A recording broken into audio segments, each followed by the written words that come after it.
पाक सरजमीन पार्टी के सरबराह मुस्तफा कमाल ने दावा किया कि वो 3 माह से जो कुछ कह रहे थे वो बातें दुरुस्त साबित हो रही हैं। उन्होंने उर्दू बोलने वालों से कहा कि वो आज फैसला कर लें, कल मौका नहीं मिलेगा। कि खुदारा होश के नाखुन लो,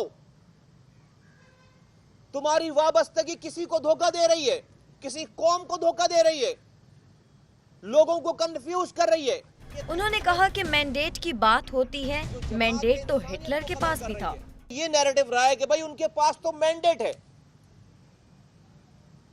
तो मैंडेट तो हिटलर के पास भी था, मैंडेट तो आज इनके पास भी है, तो फिर सारे पाकिस्तान को फिर खामोशी इख्तियार करनी चाहिए।